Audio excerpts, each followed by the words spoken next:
Avez-vous déjà été dans une pièce pleine de gens, au milieu d'une discussion animée, et pourtant vous sentiez que vous n'aviez rien à dire? Vous entendez parler de la météo, de la dernière émission télé ou du nouveau restaurant à la mode. Mais à l'intérieur, c'est le vide, un profond désintérêt, un malaise difficile à expliquer.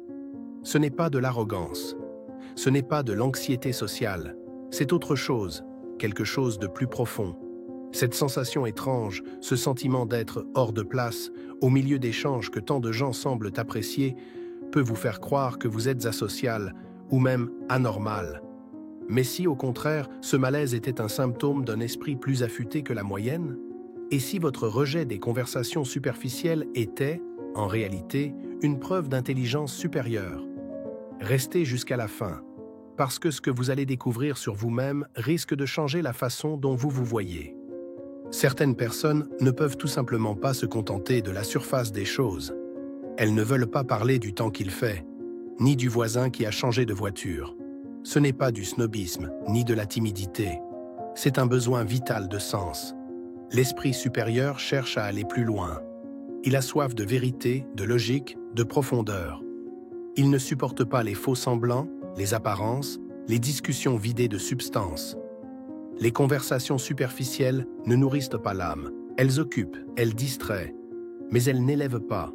Nietzsche disait que les esprits profonds sont rares, car la vérité est une compagne solitaire. Schopenhauer, quant à lui, affirmait que plus une personne est intelligente, plus elle évite les foules et les bavardages. Et Jung parlait de l'appel intérieur, cette force mystérieuse qui pousse certains individus à s'éloigner du bruit social pour chercher l'essentiel. Ce n'est donc pas un hasard si vous ressentez une frustration intérieure face aux conversations banales. Votre esprit ne veut pas remplir le silence, il veut comprendre. Il veut explorer les causes, les mécanismes, les vérités cachées. Et dans un monde obsédé par le superficiel, cela vous rend peut-être rare, et donc précieux. Ceux qui rejettent instinctivement les conversations banales ne sont pas froids. Au contraire, ils sont profondément sensibles. Mais cette sensibilité n'est pas toujours visible à l'œil nu. C'est une forme d'intelligence émotionnelle avancée, presque intuitive. Ces personnes ressentent ce que les autres ne perçoivent pas.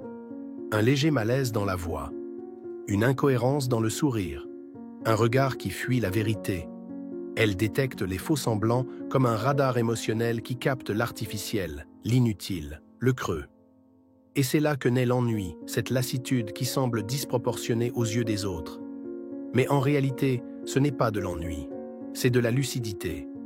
Une hyper-lucidité qui permet de voir au-delà des mots. Quand une personne parle pour combler le silence, pour éviter de penser, pour se cacher derrière des banalités, l'esprit sensible et éveillé le sent immédiatement. Il comprend que ce n'est pas une vraie rencontre, mais un simple échange de façade.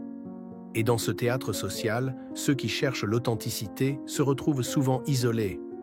Non pas parce qu'ils ne savent pas parler, mais parce qu'ils refusent de trahir leur profondeur pour appartenir à une surface.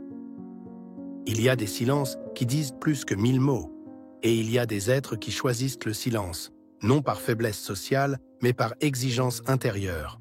Beaucoup de personnes profondément intelligentes préfèrent rester seules, plutôt que de s'abandonner à des échanges qui ne mènent nulle part.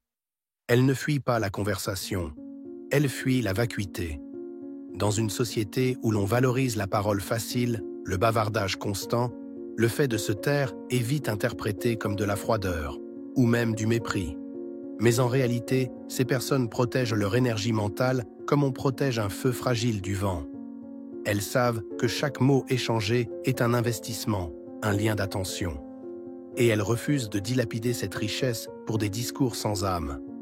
Nietzsche l'avait parfaitement résumé. Parler beaucoup est une chose que seuls les esprits superficiels font. Ce n'est donc pas que ces personnes ne veulent pas parler, c'est qu'elles veulent parler vrai. Échanger avec sincérité, explorer les grandes idées, toucher à l'essentiel. Et lorsqu'aucun espace ne permet cela, elles choisissent la solitude, non comme une fuite, mais comme une forme de fidélité à leur profondeur. Si vous avez souvent l'impression que personne ne vous comprend vraiment, ou que les gens autour de vous sont inintéressants, vous vous êtes peut-être déjà demandé si le problème venait de vous. Mais ce n'est pas une question d'élitisme. Et ce n'est pas que les autres sont stupides, c'est simplement que vous percevez autrement. Votre esprit cherche l'authenticité, pas les masques. Il cherche la vérité, pas les jeux sociaux, les sous-entendus ou les rôles qu'on joue pour être accepté. Dans un monde où l'on valorise l'image plutôt que l'essence, il est logique que ceux qui pensent profondément aient du mal à se sentir connectés. Vous cherchez des conversations qui vous stimulent, des regards qui ne fuient pas, des échanges où l'on peut dire « je te vois vraiment ». Mais cela c'est rare, très rare, car la plupart des gens ne veulent pas être vus en profondeur. Ils veulent être validés, appréciés, confortés, mais pas révélés. Alors, vous vous retrouvez souvent en marge. Pas parce que vous êtes incapable d'entrer dans le jeu, mais parce que vous refusez de tricher avec vous-même. Et cette exigence, cette quête de l'authentique, est la marque de ceux qui vivent avec intensité, conscience et lucidité. Ce que vous voyez comme un isolement est peut-être en réalité un filtre naturel, un mécanisme silencieux qui vous protège, vous oriente et vous pousse à vous élever. Votre rejet instinctif des banalités n'est pas une faiblesse sociale. C'est un appel à la création, un besoin d'intériorité, une invitation à penser autrement, à aller plus loin. Là où d'autres trouvent leur énergie dans les foules, vous la trouvez dans le calme, la réflexion, la profondeur. Et ce n'est pas un défaut à corriger, c'est une force à cultiver. Plutôt que de lutter contre cette différence, embrassez-la. Faites-en votre moteur. Écrivez, créez, apprenez, explorez. Utilisez ce besoin de sens pour bâtir quelque chose de plus grand que vous. Les plus grands esprits de l'histoire ont toujours été en décalage avec leur époque. Ils étaient souvent incompris, seuls, voire rejetés. Mais c'est précisément grâce à cette solitude qu'ils ont pu entendre ce que les autres n'écoutaient pas, voir ce que les autres ne voyaient pas, et offrir au monde une perspective nouvelle. Alors la prochaine fois que vous vous sentirez hors de place, dans une discussion vide de sens, rappelez-vous ceci. Ce n'est pas vous qui êtes déconnecté du monde, c'est le monde qui n'est pas encore connecté à votre profondeur. Ce que vous ressentez, ce décalage, ce malaise face aux conversations superficielles, n'est pas un bug dans votre personnalité. C'est une preuve de rareté. Vous êtes parmi ces esprits singuliers qui voient le monde autrement, qui cherchent le sens quand les autres se contentent de l'éphémère. Alors, au lieu de combattre ce rejet du banal, accueillez-le comme une force. Il est votre boussole intérieure, votre guide vers la vérité et la profondeur. Le monde n'a pas besoin que de bavards.